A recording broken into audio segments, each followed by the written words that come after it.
Gaya. Masih ingatkah sahabat semua tentang bahasan gaya waktu kelas 4 SD? Baik sahabat sekalian, berjumpa lagi dengan Ibu Lia. Kali ini kita akan membahas tentang gaya. Sebenarnya gaya seperti apa yang dimaksud dengan pelajaran IPA?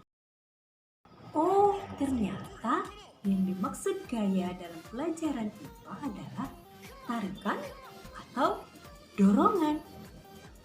Dari gambar-gambar di samping ini, mana saja yang termasuk gaya? Yaps, nomor 2, 3, 4, dan 5. Bravo! Tahu tidak, berdasarkan sentuhannya, gaya terbagi menjadi gaya sentuh dan gaya tak sentuh. Jika sahabat semua akan melakukan olahraga memanah, maka ketika memanah terjadi koordinasi antara otot dan rangka, maka itu disebut dengan gaya otot dan termasuk gaya sentuh. Atau ketika sahabat semua mendorong meja, maka itu terjadi gesekan antara meja dan lantai. Itu juga termasuk gaya sentuh. Kalau ada magnet batang didekatkan dengan paku besi, maka seketika paku besi akan tertarik oleh magnet batang. Tentu tidak membutuhkan sentuhan, kan? Nah, gaya seperti ini tidak membutuhkan sentuhan langsung, disebut dengan gaya tak sentuh. Selanjutnya, hubungan antara gaya dengan interaksinya terhadap suatu benda akan dibahas lebih lengkap pada hukum Newton tentang gerak. Tahukah sahabat, mengapa badan kita terdorong ke depan saat mengendarai mobil melaju kencang dan seketika direm mendadak? Yups, karena badan kita terdorong oleh hentakan rem dari mobil, sehingga badan kita ingin mempertahankan gerakannya ke depan. Nah, setiap benda sesungguhnya memiliki kecenderungan untuk mempertahankan posisi awalnya, apakah dalam keadaan diam atau dalam keadaan melaju dengan kecepatan tetap.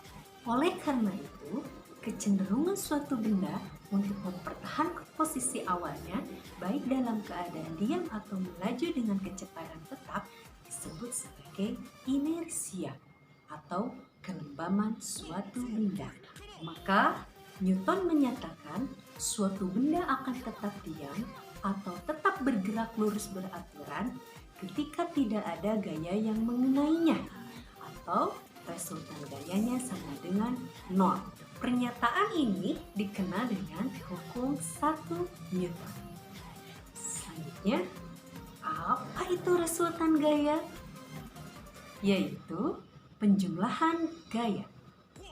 Gaya yang kita kenal disimbolkan dengan F dan memiliki satuan Newton. Selain memiliki nilai, gaya juga memiliki arah, sehingga masuk ke dalam besaran vektor. Untuk memudahkan perhitungan, maka disepakati jika gaya menuju arah kanan pembaca, maka nilainya positif. Dan jika menuju arah kiri pembaca, maka nilainya negatif. Misalnya, A mendorong balok ke arah kanan sebanyak 10 Newton dan B mendorong dengan arah berlawanan sebesar 20 Newton. Berapakah resultan gayanya dan ke arah mana balok itu akan bergeser? Maka kita tahu bahwa resultan gaya merupakan penjumlahan gaya. Kita tulis sigma F sama dengan FA ditambah FB.